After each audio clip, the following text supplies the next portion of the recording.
Everyone prepared for today? Yes. They seem like they mean it. I don't know. Do you think? A lot of trepidation, it seems to me. A lot of worry. I think that's better than if you were just like, oh yeah, we're fine, and then at least they're aware that it's going to be a challenge. Yeah. Today might be a challenge. We also might get a bit personal today. That's usually a challenge for people. After we get a bit personal, generally people don't like us anymore. So see how you go.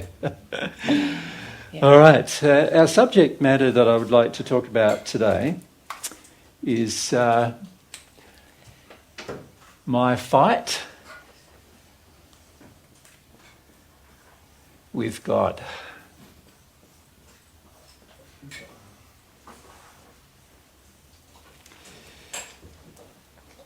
Sound like a decent enough subject?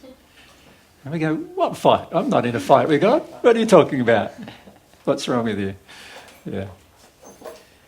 The problem that most of us have is if you look at the questions, many of the questions you asked yesterday, can you see that many of them were based around you feel that what God has created is unfair?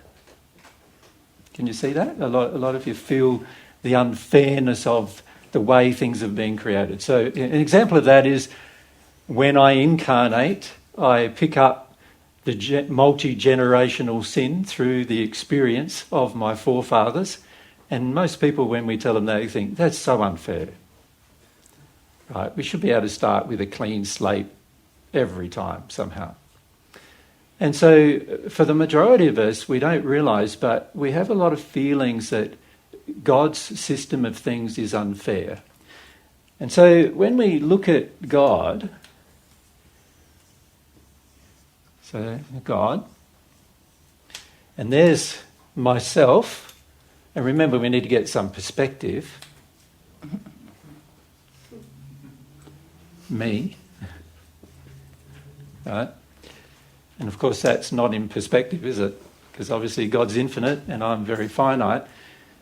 What we often believe when we look at God is we look at God through all of the injuries and all of the feelings we carry. So we carry with us, because of the different injuries and emotions we have and different demands we have and the different feelings we have about self-determination, my right to set my own laws, my right to live my life how I see fit, all of these kind of things. We look at God and we see God, if we see God at all, and most people go, a lot of people on earth now are going into complete denial that there's even a God, right?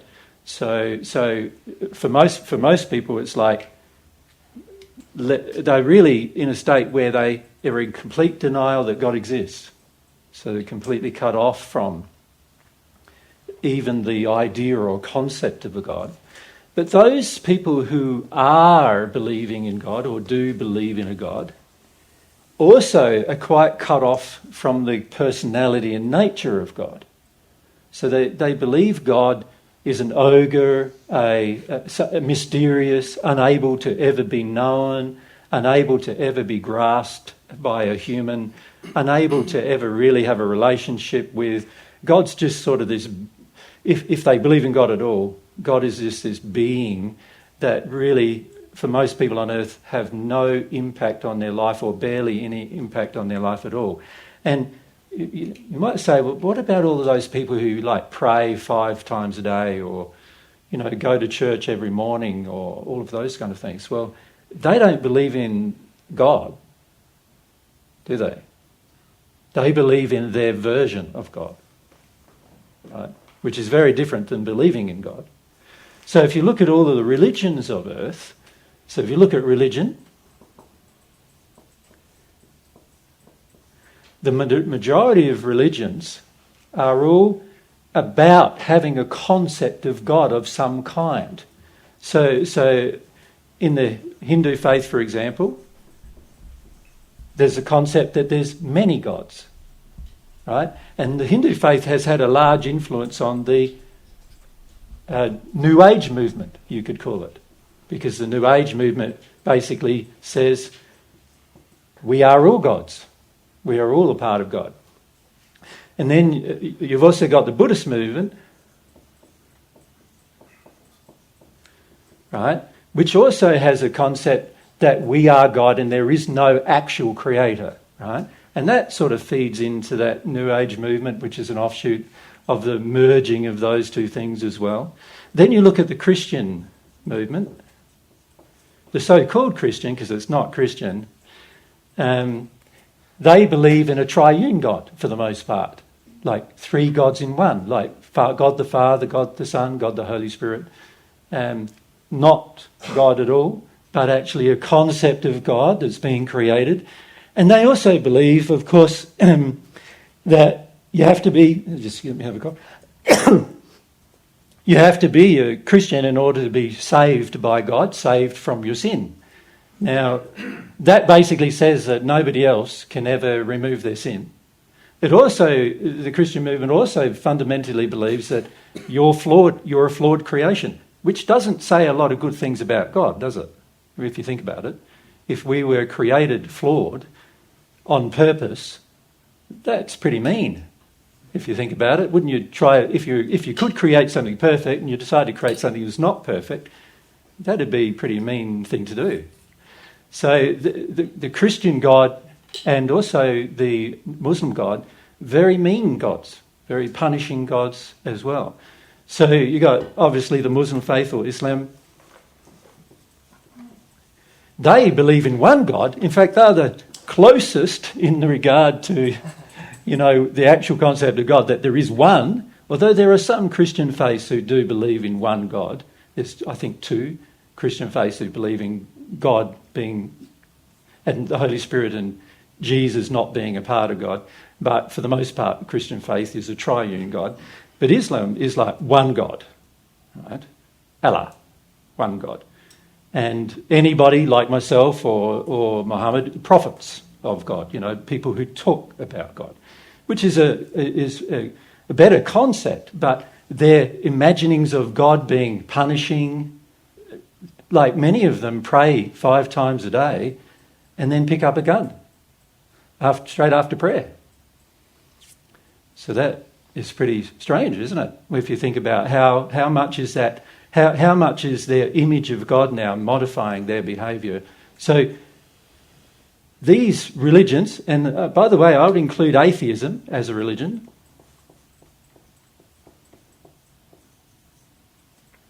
Because atheism is just another concept of God, which is that God doesn't exist. Right? So you've also got agnosticism, which is, I don't know whether God exists. Right? But if you examine all of those concepts, and of course there are many more, Taoist and so forth, there are many, many more religions. In fact, I think by last count there was something like 9,000 religions, of which there's something like 200 major ones, who more than 1 million adherents, and then heaps of hundreds of thousands and thousands of smaller religions where they create their own concept of God. And that's the trouble, is that we're all going around creating our own concept of God, right, in this process. So by creating our own concept of God, there's a number of things that happens emotionally and intellectually to our thinking and our feelings.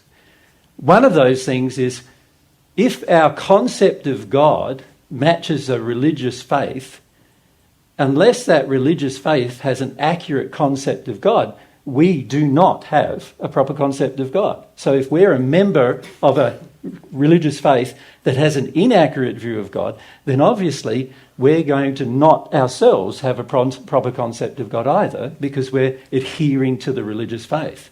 Now, every religious faith creates a concept of God, or a concept of no God, in the case of the atheism faith, and I call it a faith in like as just a general term, but it's not really faith, not the kind of faith we've been talking about.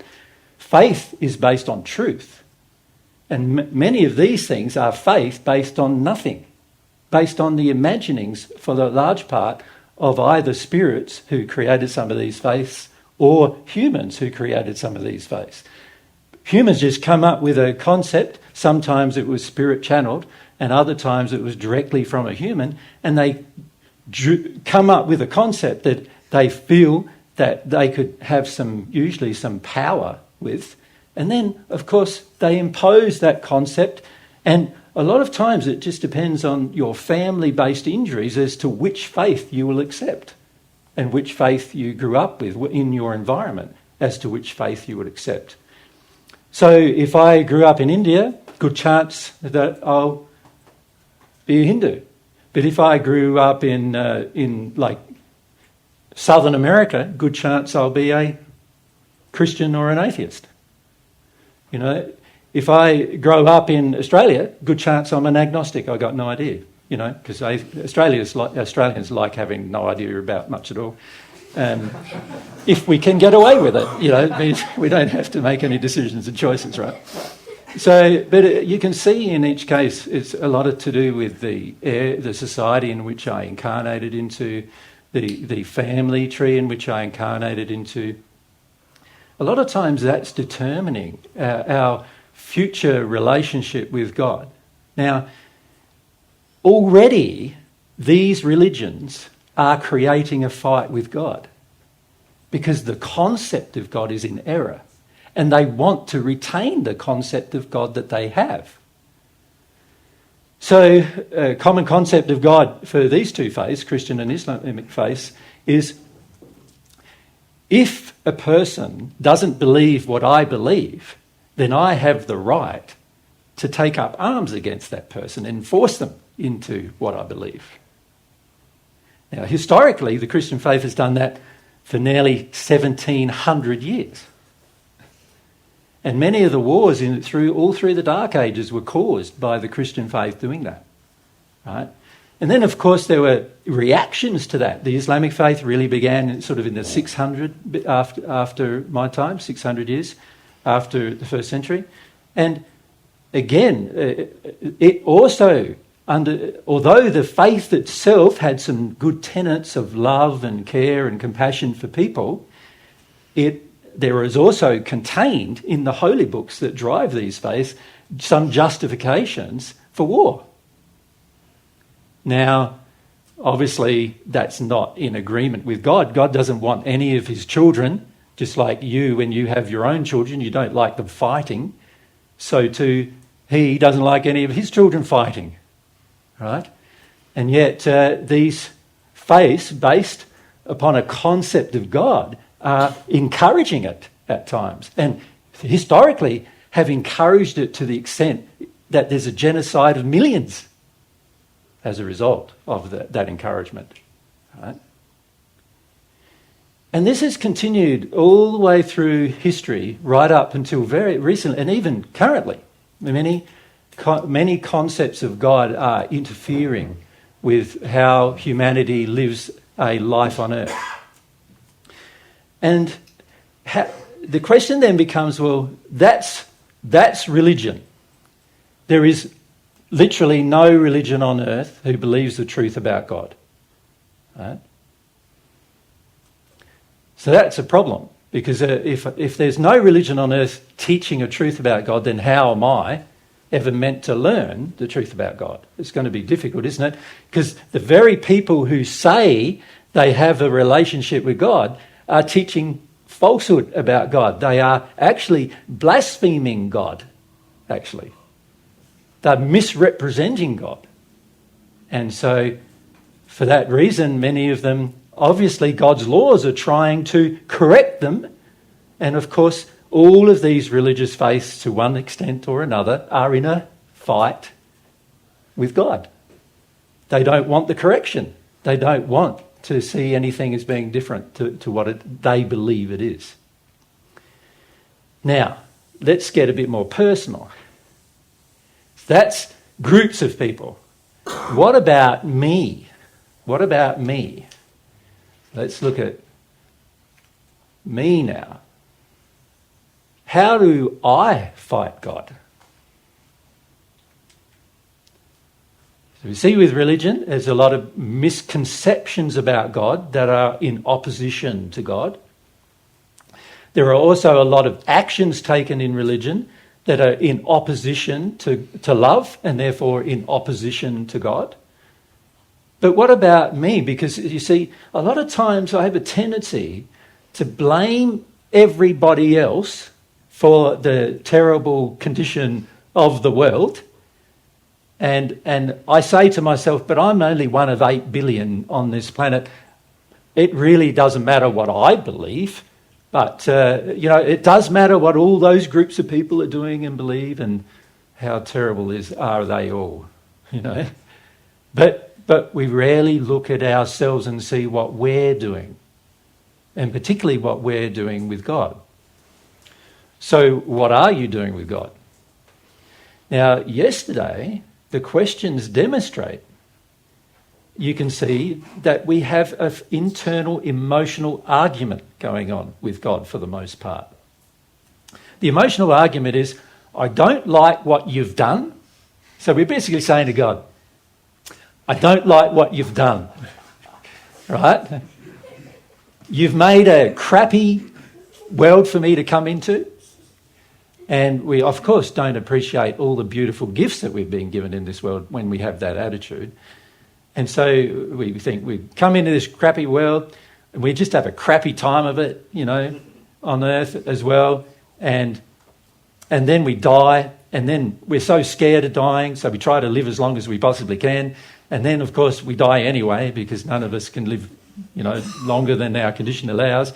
And so we die. And then because nobody comes back, or nobody very convincing anyway, comes back and talks to me about what's afterwards, So what am I meant to believe, Leon? There's people who come back and say, oh, you don't have to worry about anything, everything's fine now, we know everything now, and there's reincarnation and that works, and you're just going to come back to Earth. And a lot of you, if you think about reincarnation, you go, what? Why would I want to come back to Earth? The last time was bad enough. And sort of like, so we have all these kind of attitudes as well.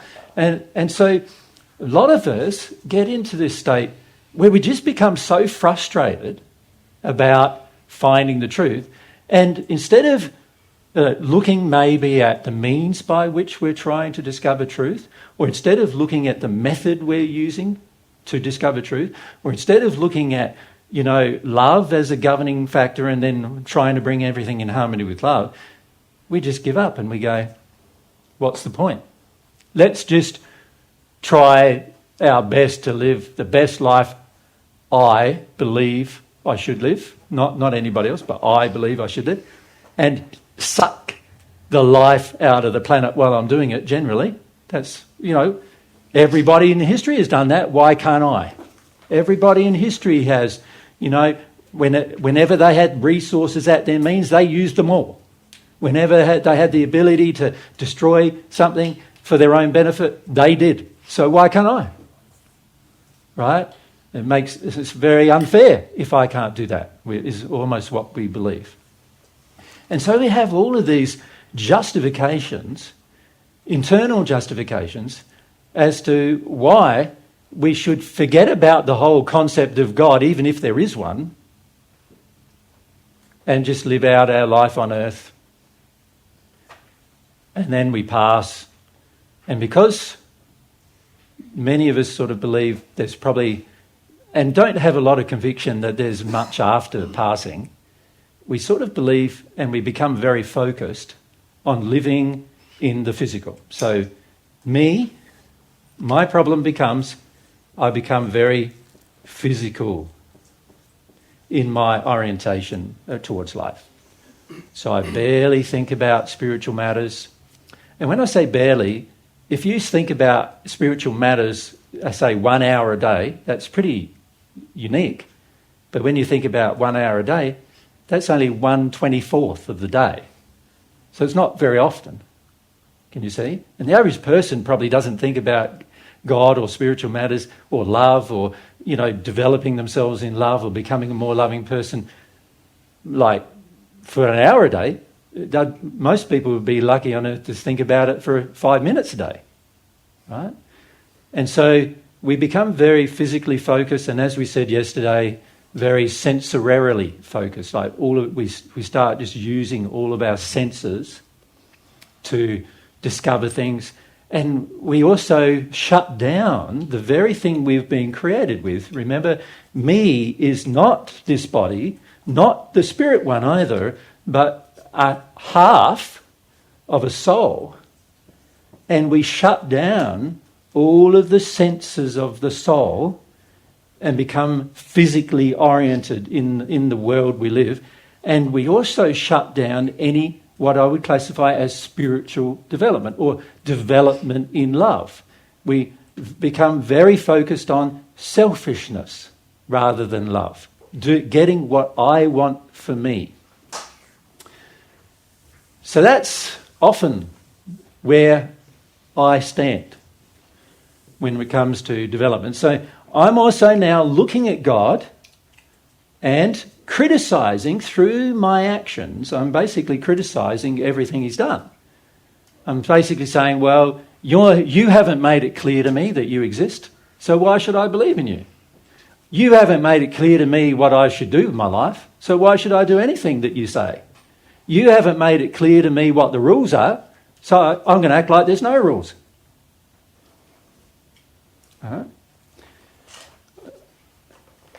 I don't know about you, but driving around in Austria, I sort of feel the same to some degree.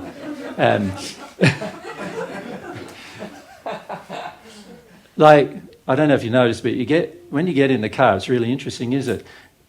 There's a speed limit sign, 80 or whatever, and you drive at 80, and everybody's going, whoa, whoa, whoa, whoa, like past you like nobody's business, like 100 k's or more, and you're going, I thought the speed limit here was 80.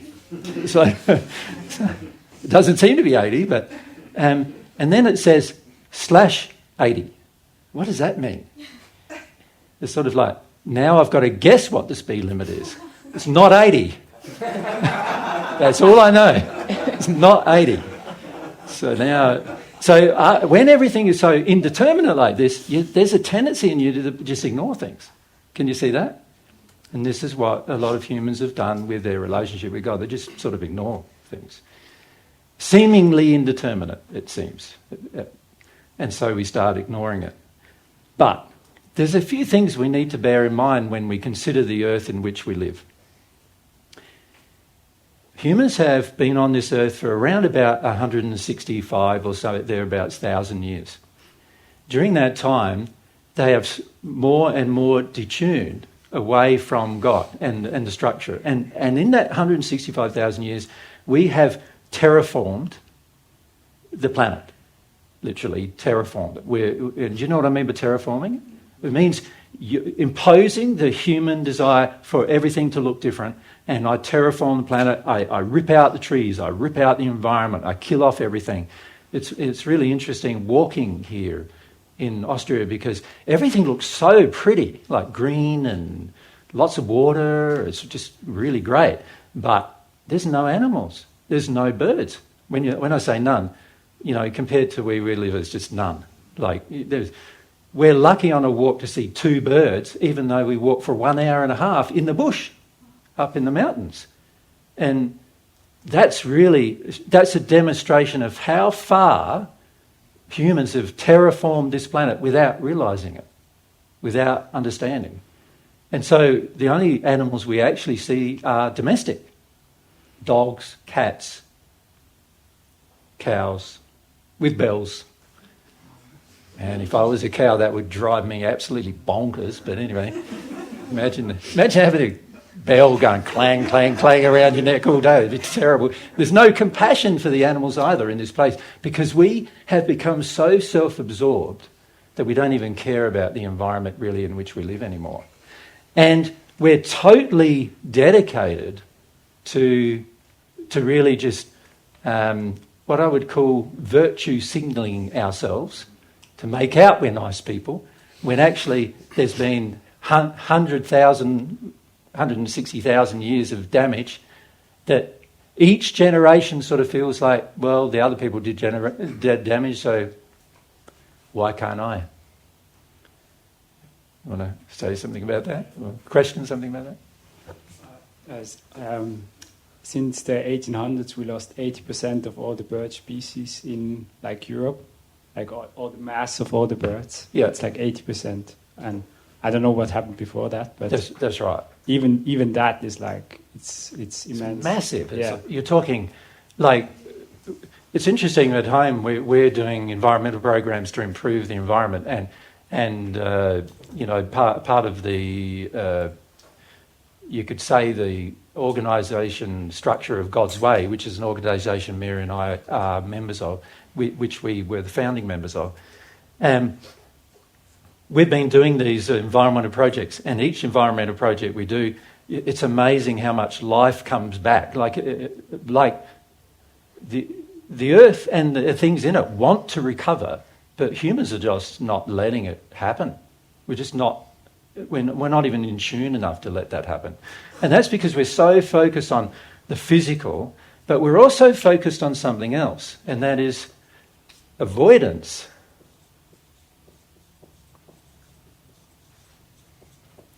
Of pain. Right? And for most of us, emotion is pain. So you could almost say avoidance of emotion. Right? So we're so focused on the physical and also on avoiding emotion that we end up in this state that everything we're choosing to do is, how can I get away? How can I get more comfort? How can I get away with not having to feel some pain? So the interesting thing about God's creation is God's created a system that has a pain loop in it.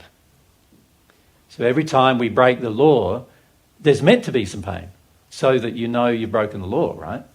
But when we are in the state of avoidance of pain, we detune from the pain. And so now the feedback mechanism doesn't work for us anymore.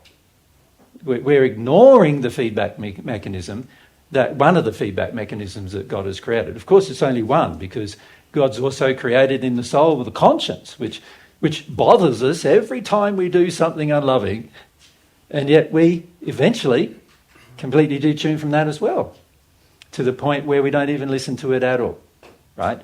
The average person on earth acts as if they have no conscience.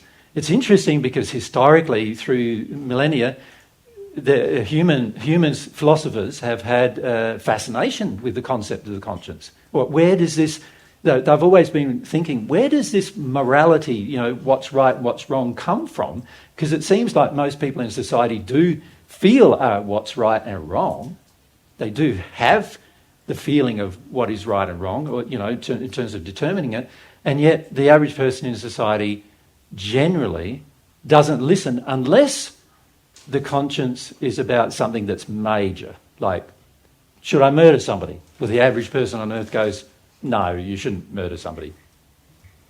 But if you have to go to war, murder's okay. Or if you're pregnant and you don't like the father, murder's okay. In that abortion is okay. If you, there are other periods of things that where we think, murder is sort of justified. We just talked about religion. If somebody's got a different religious faith than mine, and they're, too pushy about it, they don't shut up about it, then you can get violent with them, and to the point of murdering them if you want. There are these exceptions to the rules. So even though almost every country on earth has a law about murder, which is indicative of the human conscience at work, there are times when every country on earth says it's okay. So we're not very consistent either with the application of the law based on the conscience either. The same applies with things like rape, abuse, things like that. We say that these things shouldn't happen, but they're happening all the time. So there's obviously got to be a problem with regard to the exercise of the conscience. So here I am. My focus is avoidance of pain. I'm focused on the physical. I'm avoiding my conscience. I'm avoiding the operation of my conscience. Because when I break the conscience rule, the moral law, there's a guilt feeling. And most of us don't like to feel guilt. Most of us feel like guilt feels terrible, so I'm not going to feel that. And so we avoid the operation of the conscience. But the conscience is there to help you feel guilty. Guilt is an indication you know you're breaking the law. So it's a good thing to feel guilty under those circumstances. Yeah? So when we feel guilty, we should try to really feel that guilt, and then we can make a different choice, or what? Yeah, and what are you feeling guilty about is a good question to ask yourself, isn't it? Like, why do you feel bad? Now, there are times when you feel bad when other people just make you feel bad, and it's got nothing to do with what is right and wrong. It's got everything to do with what they think is right and wrong. But there are other times when you're just thinking by yourself, you feel like you want to take an action, or you have taken action, then you reflect about that action in your life with no pressure from external, and you can still feel bad. And now, under those circumstances, you need to be a bit more sensitive and go, oh, why am I feeling bad? There's got to be some reason, you know. And actually, it's the operation of the law of compensation, trying to help you feel guilty so you know you did something wrong. In the spirit world, in the hells, that's what the majority of people in the hells are actually doing, connecting to their guilt about all the things they did wrong. Yeah? So it's better to do that now, but the average person on earth doesn't do that. Because the average person on earth is in this fight about everything with God. So let's look at where we're fighting, shall we? Can you come up with some ideas of, if you have an honest look at yourself and then say, these are the areas that I'm sort of fighting. So can we do that? So we want to start. So you want up the back there. Just keep your hand up there. And down the front here. Yep. Nellie. Yeah, Nellie or Eric? Nellie. No, just Nelly. Yep. Yep. So you want? I know for myself that I've got this belief that sin is freedom. Sin is? Freedom. Freedom. Yeah. Yeah, okay. That's a good acknowledgement. A lot of us also have the belief sin is my only source of pleasure.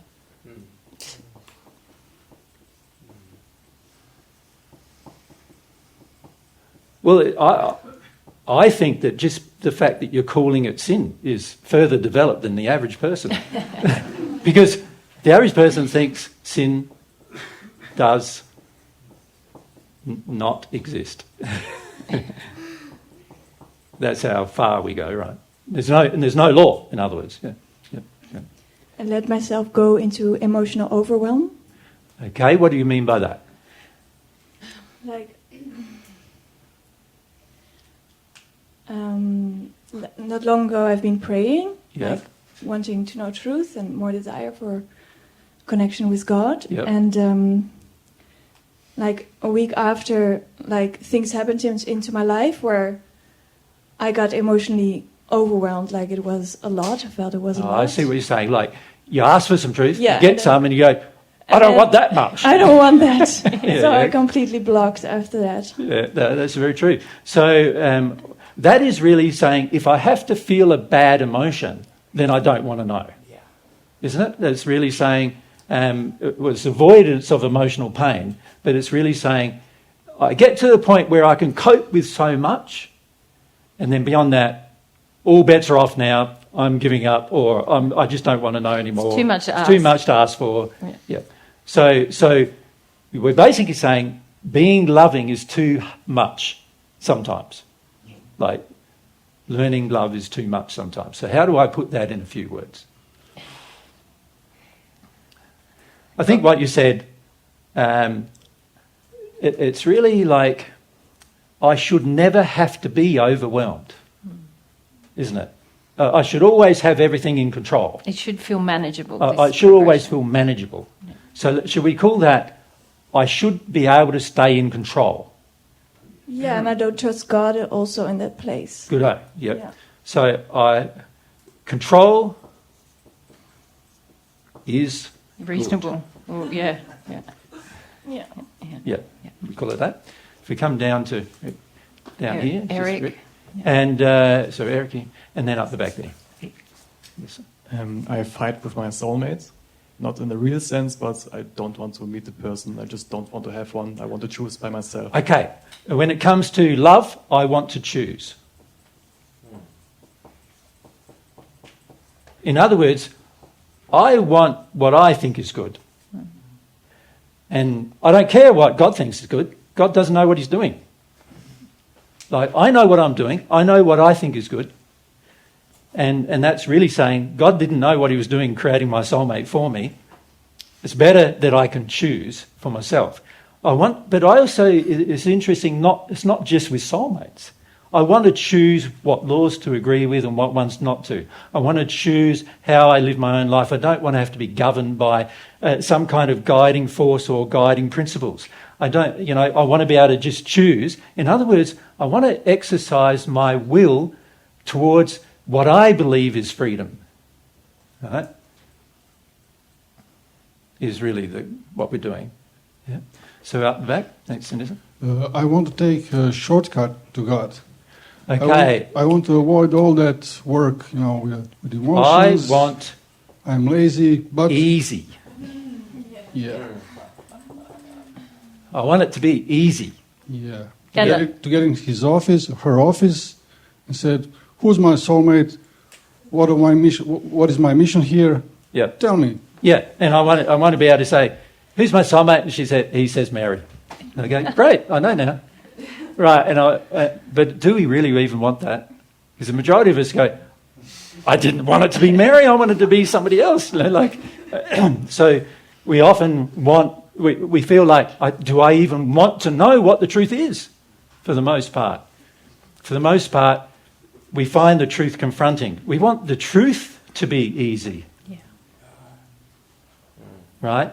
But see, even that concept is flawed, isn't it? Because if we've had thousands and thousands of years of sin, then what that probably means is that sin, we feel, is easy. Right? And then we feel truth is hard. So when we talk about truth, a lot of the times people don't want the truth. You think about it in relationships even. Sometimes like you see partners and one is unfaithful, the other one doesn't even want to know. You tell them, and why did you tell me? It was better when I didn't know. And it's because we want easy with a lot of things, isn't it? Relationships, friendships, life, easy. Yeah. Up the back in the... Yep. I want love, but I don't want to work for it. Like, it should be easy, like you said.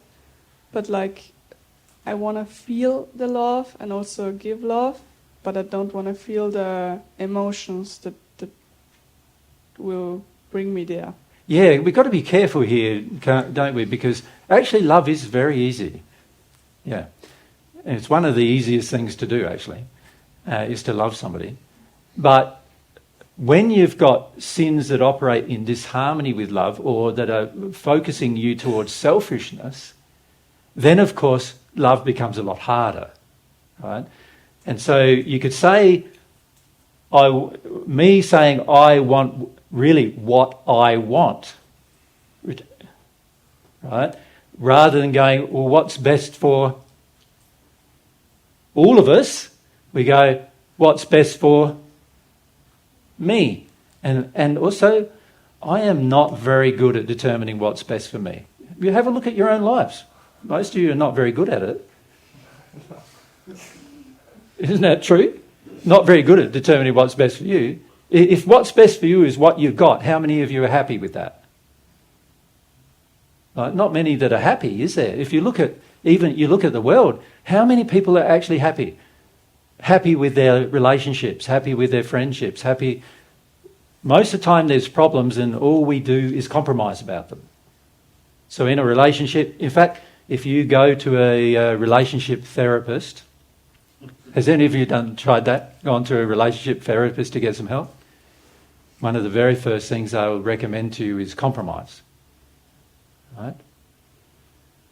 And that's like recommending something that's going to kill your relationship even more as a solution to your relationship problems. And compromise doesn't work, particularly when you start compromising love. Things don't work. You can't compromise love in a relationship, but see, the average person thinks, I need safety. You need, what is it you need? Sex. Like, so I need sex, Mary needs safety. Mary gives me sex, I give her safety. We're in a good relationship. It's a terrible relationship, right? If it's like that. So we want easy, but we also want only what we want. Is another part of the problem. So I don't have faith that God is good, and I kind of want proof of that before I have a relationship with him or her. yeah, how about God wanting proof that you're good? Well, he can see everything I do, so he can make up his own mind. So he already knows you're bad. Is that what you're saying? He knows everything about me, but But it's interesting, isn't it? We demand things of God that we don't demand of ourselves. So it's sort of like, I want proof from God that God's good. And I think there's huge amounts of evidence that God is good. But what about all the evidence that you're good? Are you willing to provide that? You know, a lot of times we're not, are we? We just say, no, I am what I am and I'm going to be what I am. See, a lot of times when it comes to our relationship with God, we really don't want what we think we want from God. So an example of that is, do I keep going with that, or do I have this little segue? Have a segue. Have a come back. segue. Yeah. I'll come back to that. Fundamentally, our problems with our life boil down to a couple of fundamental things that we're not doing very well. And the very first thing that we're not doing very well is truth.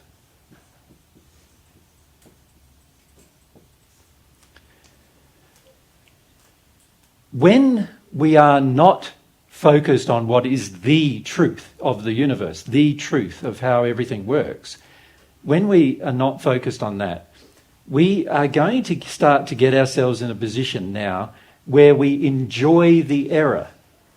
We enjoy the lie, right? Now, when it comes to truth, the opposite of truth, obviously, is the error. Actually, blue is good, red is bad. Right, so I'll write error in red. So almost everything you will get to do in your future life will fundamentally boil down to the battle between truth and error. And most of us think that our problems in life are very complicated. We believe that, the problems of the world are complicated. But they're actually not very complicated at all, because they fundamentally boil down to, you could say, the battle or the war between truth and error. Now, truth does not battle. It just presents itself and leaves it be. Does that make sense to you? Truth does not battle at all. But error fights to the death for itself to exist. It fights for itself as truth, doesn't it? As truth. It presents itself as truth, and if it can't present itself as truth, it attacks the truth, and if it doesn't attack the truth, it fights the truth until it can kill the truth. That's what it does. Alec? So I wrote down yesterday, and that's my question, is that right? I wrote down, I don't believe that the small changes in the course of a day I make are changing my life. That's why I don't choose to change those behaviors. Those little things where you said yesterday they have a big outcome. Yep. And I often choose not to change little things because I think they don't have a big outcome or don't really change myself and my loving behavior. Yep. But what bearing does that have on the conversation about truth and error? You just mentioned something like that, and I thought... Well, yesterday I did, yep. Okay. But there is a bearing on what you're saying on truth and error, but I don't know if you've joined the dots with it, though. Okay. Yeah. What is the bearing? So there's truth in everything. Little things, big things, they're all... There's truth in everything, isn't there? There's also potentially error in everything. in the sense there's little things where you could be in error, big things where you can be in error. There's potentially error in everything as well. Now, if error has the attitude, I'm going to fight for myself, then can you see in the course of a day, even if there's a little thing that comes along, error is going to say, but I like my little thing. So an example of that, I raised this with the Belgium group. Example of that is, how many of you love coffee? Yeah? Drink a coffee. How many of you, keep your hands up, how many of you love chocolate? So keep chocolate, so now we're fair viewers. How many of you love tea rather than coffee? But keep your hand up if you love coffee, tea, chocolate. So now we're getting to meet like most of the audience. All right. How many of you? These are. How many of you still like eat meat? So keep your hands up. How many of you still keep your hands up with any of these are true? Is basically what I'm saying. How many of you still smoke? How many of you still drink alcohol? How many of you still can you see? Everything I've just mentioned is an addiction. Every single one of them. By the way, every one of those addictions are having a major, major impact on the environment of the planet. What they're doing with tea and coffee is they're clearing whole swathes of environment that are high value environment, like we're talking, rainforest, subtropical and tropical rainforests and everything, high value environments, lots of water being used, and they're turning them into a monoculture. And then on top of that, do you think anything that was there in those places before can survive? Of course not. They don't have anywhere to build a nest. They don't have anywhere to lay their eggs. They don't have anywhere to have progeny. They don't have any safety. They don't have any security. They don't have any food anymore because they can't eat coffee beans. And so they will die off, right? We don't understand that even our tiny little addictions that we think, it's just a cup of coffee, or it's just a little bit of chocolate, or it's just a whatever, Alcohol, in Australia with alcohol, they're clearing away almost every other production of food in some big farming areas and just planting vineyards. Planting vineyards, more and more vineyards. You look over some countries here in Europe, everywhere you drive, just vineyards.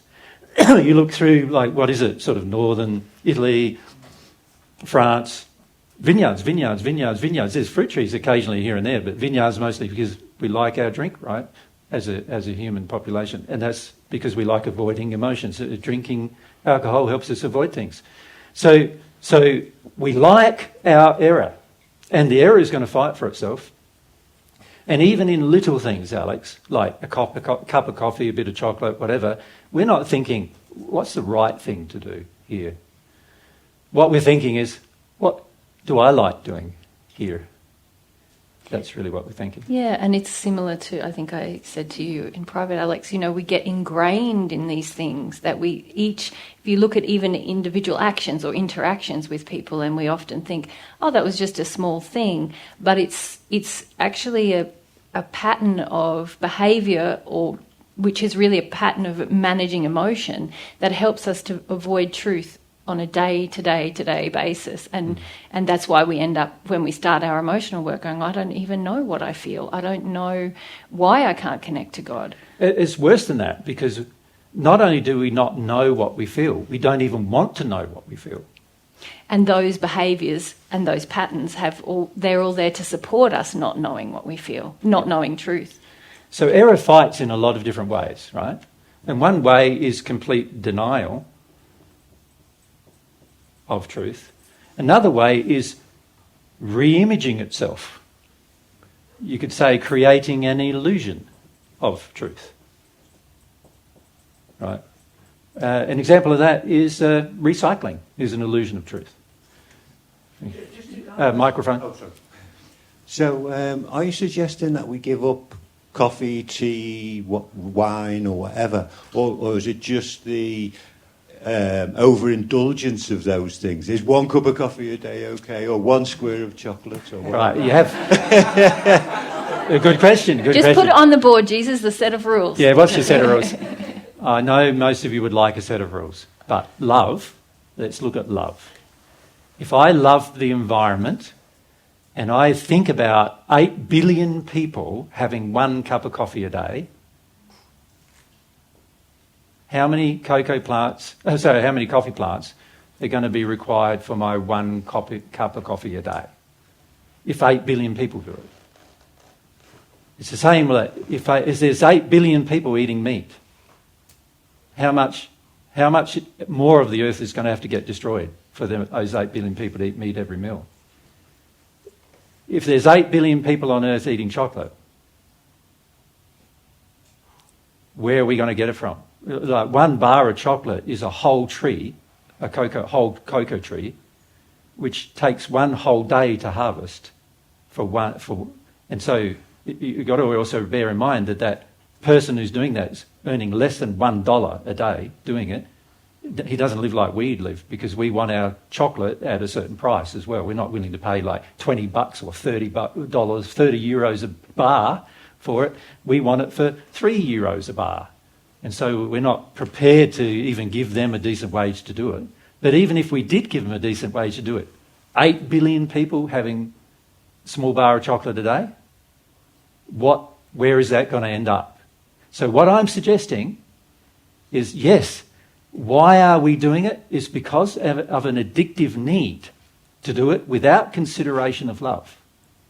Now, when there is an addictive need without consideration of love, the very first thing a person would do who loves would stop doing it. They would just stop, and they would feel the reason why they want to do it, why they feel the need. So for example, if I feel the need to have something that I know is damaging to the environment, I've got to make sure that my desire to do it is ethical, or has some balance in it, or has some educational purpose, or has some greater good, other than just, I want a chocolate bar because I need to suppress an emotion. See, it's well known, isn't it, that these substances, alcohol, chocolate, coffee, they affect the transmitters in your brain to make you feel good. So I would ask you, why don't you feel good without them? Now, God created all of the beautiful plants that he created all around the earth, but do you think he created the processes now that we put upon them?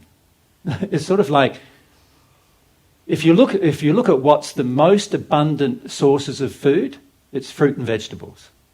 Vegetables are the fastest growing plants generally on the planet, and fruit, 1 tree, thousands of pieces of fruit in 1 year. Same goes with nuts, thousands of pieces of nuts in 1 year.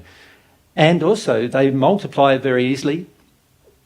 Often they can be grown from cuttings as well as from, seed.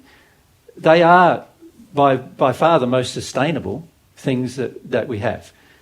Anything that feeds our addiction becomes a drain on the environment and a drain on society. So how many trees do I have to get rid of to put in a cocoa plantation? How many forests do I need to get rid of to put in my coffee beans? How many? And then when you talk about forest, there's millions of different varieties of animals, birds, creatures, insects, right the way down to plants that I'm clearing en masse in order to feed this addiction. So is this addiction as innocent as I believe it to be? Yep. Well, yeah, I understand what you're saying about, but there's a big difference between an addiction and the odd cup of coffee or a square of chocolate or whatever. And you don't have to have I don't agree. You don't have to have a whole bar of chocolate every day. You might just have 1 or 2 squares, which I do normally, I know that you do, and you're justifying it. I get that. I get the reason for your question, which is the motivation of this Jesus guy. He's so severe, isn't he? He's saying, I'm not allowed to even have my 2 squares of chocolate a day. How bad is that? And it's like, and the other guy's saying, I just have a little drink, at night before bed or whatever. You're saying I'm not allowed to have, I just have my 1 puff of smoke a day and whatever. And the reality is that when we really want something and we feel we need it, we will justify lots of things for it. And if everyone on the planet has the same justification, large-scale destruction of the planet will occur. Right? So if everyone on the planet has the desire to have as big a house as I have, when I say the biggest house as I have, if I have a double-storey house that's way too big for what I need, if everybody on the planet does that, then at the end of the day, we're going to run out of resources. If everybody on the planet lives like Europeans and Americans and Australians, and the reason why everybody on the planet doesn't is because Europeans, Americans, Australians, the Western cultures have taken and raped the countryside of large-scale populations historically for centuries in order to get what we now have. And we continue to do it.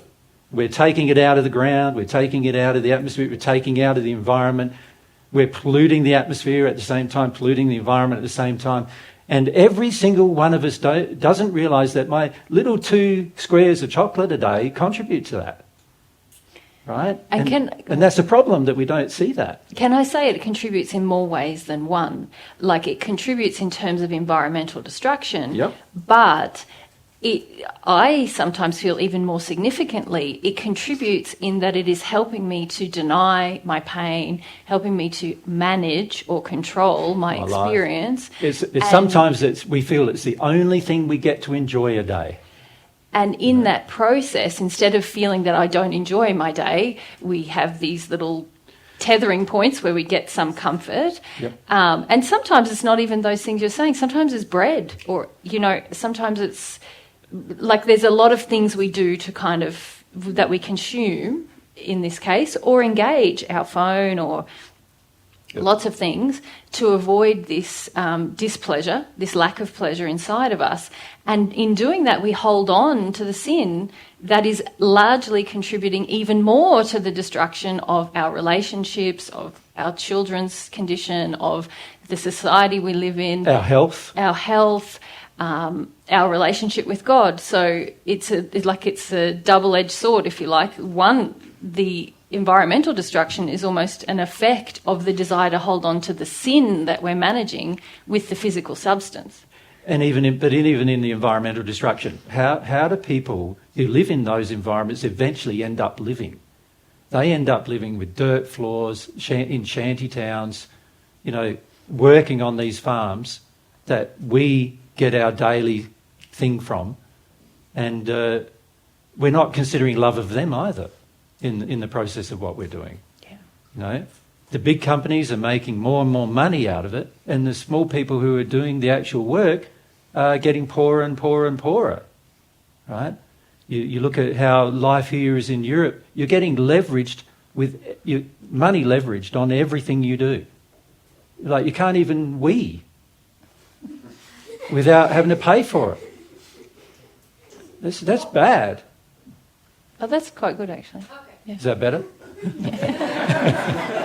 The light went on. Okay. If we go up the back and then down the front to Julissa. Yep.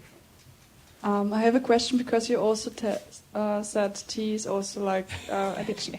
I understand that. Yeah. But what is when you have a garden and you plant some herbs? Oh, well, now you're talking about something very different, you see. If I decided I was going to have coffee, and I decided I was going to plant a coffee bush in my garden, and it's only one bush in my garden, I've got lots of other bushes and trees and lots of other fruits and vegetables in my garden, and I decided that I was going to beat those beans until I could crush them up and use them and dry them out and use them, and I decided that I was going to do that. Now, I think that's a lot more sustainable, isn't it? Isn't that also a lot more loving, because I'm taking responsibility for my addiction? Oh. Even if it is an addiction, I'm taking more responsibility for it, right? If I had my cocoa tree in the backyard and I cut off all my cocoa beans and I lay them out and I dry them for 3 weeks and I crush them all up and then I split them all up and then I put them into a paste and a powder and I crush all that up, just like has to happen with my chocolate. It's a whole big process, right? And if I'm willing to do that to get my 1 block of chocolate a year, which is what it would end up with from one tree, and I'm not going to plant en masse a whole great big rows of them and destroy heaps of the environment doing it. It's just going to be in my backyard garden. That's sustainable. And it's also more loving to the people who have to do it for me and they don't have the backyard. It'd be better if they could have a backyard and be able to do the same thing for themselves. Right? It's more sustainable in that regard. So that's more loving. Even if I'm still in addiction, that's more loving than what I'm doing. Does that make sense? So yeah, if you want to have a, tree in your backyard, tea tree, a couple of different varieties even, as long as the birds and the animals and people, and particularly people, are not being treated unlovingly, and the environment's not being treated unlovingly from what you're doing, I don't see any... And it's an occasional thing that you have because you like the taste or whatever else, not because it was an addiction, and you're willing to do it for yourself, just like you're willing to clean up your own poo and wee for yourself whenever you make that, and you're willing to wash your own body for yourself, and you're willing to clean your own house for yourself and all of these kind of things. Well, as long as you're willing to do all of these things that most people view as unpleasant, right?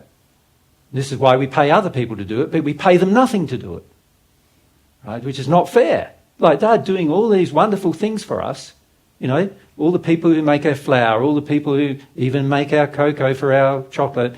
They're doing wonderful things for us, but we're not acknowledging or honouring that through the payment of them in a proper wage or a proper lifestyle. We're getting a proper lifestyle for us, and we're basically shifting a lot of the responsibility for our desires onto other people, which is an unloving act. So I don't have any problem with you growing a cocoa tree in your backyard or a coffee one for that one, and occasionally having coffee. But do you think one bush of coffee is going to satisfy your coffee need once a day? Because if you look at the process of how many beans are required and how many beans come off a bush, you'll start seeing, actually, I'm using a lot more than one of those bushes myself a day. We have become even so divorced from the actual processes that create our food and and feed our addictions that we have no idea what's happening. And we like it that way, because if we knew, we'd have to change, and we'd have to go, maybe I should have 1 square a day or none, right? And we'd have to change that, but we don't want to know, and so we don't want to change that. And then we say, oh, my little thing is fine, but would you be prepared to do all of the work for yourself, is the question I'm asking you. Because if you're not ethical. And if you're not ethical, you're not loving. It's as simple as that. Right? So if I'm willing to go through planting a plant, not destroying the environment, getting the harvest from that plant, crushing it up, and the same, by the way, applies with flour, bread, and all these other things too, of course, because they all require processes, right? If I'm not willing to do all of those things myself, but I want other people to do it, then I am simply not ethical. I'm requiring somebody else to do something that I'm not willing to do. And a lack of ethics is a lack of love, right? So we find this in the God's Way organisation when we're helping people, right? When people come, there's people who come. I think here you've come, haven't you? There's a few who've come for a few months and everything. And what often happens is a person comes, and we're out in the backyard. When I say backyard, it's 600 acres or whatever. And you're digging holes and by hand, and everyone's going, "What? We got a machine to do this?" It's like, And it's all because we have so much demand that we don't have to be the ones fixing our own damage to the world. And yet, at the same time, we're in the illusion we're creating no damage to the world. And we're creating damage pretty much every day. Like, Mary and I are very aware that every time we buy a bit of tech, we're creating damage to the world. So is the benefit to the world going to be greater than the damage we're creating? It has to be a question we ask ourselves, doesn't it? Yeah. So we decided to fly to you guys to talk to you about truth. In that flight, we consumed heaps of carbon. It was all put into the atmosphere. There was a whole heap of things that happened. Mary and I at home, we have a tree planting thing of our own where we do our own carbon offset. Does that make sense? And we do that because we are aware that if we don't do that, we are not taking personal responsibility for the problems we're creating. Right? That's why we do it. That's why we have these environmental programs at home that we spend around about a third of everything we ever do goes towards them so that we can fix and repair damage. Now, a lot of the damage we're also finding in the process, we're fixing and repairing other people's damage as well, which is great because it means that at least there's some righting of the wrongs of the past, right, happening as well. And we're happy to do it because, like, the people who did the wrong of the past, they're now in the spirit world and they can't do it. So the ones of us that are left here, we're the only ones that can do it, right? So we've got to have a different attitude. And if love was driving us, we would have that attitude. But for the most of us, we are in denial and illusion about what is the truth about these matters. And we like the illusion, we like the denial because the denial lets us keep doing what we want, what we think we need. So we like it. And we're not admitting to ourselves we like it. Right? And to actually make some sincere change and become sincere people, and even, if you think about it, to have a relationship with God, I'm going to have to get out of my illusion and get out of my denial about it. Yeah? So what I've found personally is the more I progress and the more love I receive from God, the less I feel like having coffee. Or when I was doing computer work, you imagine we used to have a lot of very long hours in computer work. You know, I used to have 4 cups of coffee a day at least, and I'd be wired, you know, like doing, you know, there are times where I would stay up 4 days straight without sleep. Now, what do you think kept me awake? Coffee, right? So I've been there. I know all about the whole addiction thing and the purpose of it and why we would do things, right? But I found that as I grow in love, and I, in particular, release certain emotions, the desire for these things just drops away. It's no longer there, right? Yeah, So, and I think that's a very important point because the problem is when we speak about these physical things, Jesus often speaks about the physical things because they're very tangible and it's like a way to give a concrete example. But the problem is now, say you all go home, no one ever touches coffee, tea or chocolate ever again. Have you grown spiritually? No. well, hang on a sec, though. Oh, you've grown in your ethics? Certainly grown in your ethics. Perhaps, but you have to But also, hang on a sec, though. Yeah. It's going to challenge some emotion. Yes, but what are you going to do with that? What are you going to do with that, though, is what Mary's pointing out. Yes, preventing the action is not going to do anything unless you're humble in the process. But also, this is true. If you keep feeding addiction, do you think the addiction is going to give itself up? No. You know, any smoker who's a smoker who's trying to give up knows that if they keep the cigarettes in their pocket while they're trying to give up smoking, it's not going to work very well. Isn't that true? Right? So the problem for many of us is we say, oh, but it's only a little bit of addiction. And maybe if I process an emotion first, then I'll give up the addiction. No, if you know you have an addiction and you know it's unethical to continue it, then why aren't you doing it right now? Yeah. Right? The reason why you're not doing it right now is emotional. It's a sin, which is an emotion that exists in you in disharmony with love, and you want to leave it there. You want to act upon it. You want to keep it there. You don't want to do anything about that particular feeling. So, you know, when we talk about like coffee, for example, coffee gives you something. It gives you something you're missing in your life. That's why you need a cup of coffee, because it gives you something. Like the only thing now I drink is water. There was a time when I was in my early 20s, I only drank Coke. I did that for nearly a year. You know, Coke was cheap. Like, you know, in Australia, it comes in 600 milliliter or 1 litre cans, not 330 litre cans or milliliter cans like it does here. So it's like jumbo sized. And so, you know, and you buy a carton of them, of 24 or 32 for like $12. Cheaper than water. Cheaper than bottled water. And I find that interesting. Like, Coke is mostly water with other things mixed in, and yet water is more expensive.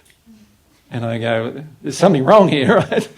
Something that feeds more addiction is more expensive, is cheaper than something that doesn't feed addiction and is more pure. And this thing is actually made of that thing, and yet it's cheaper.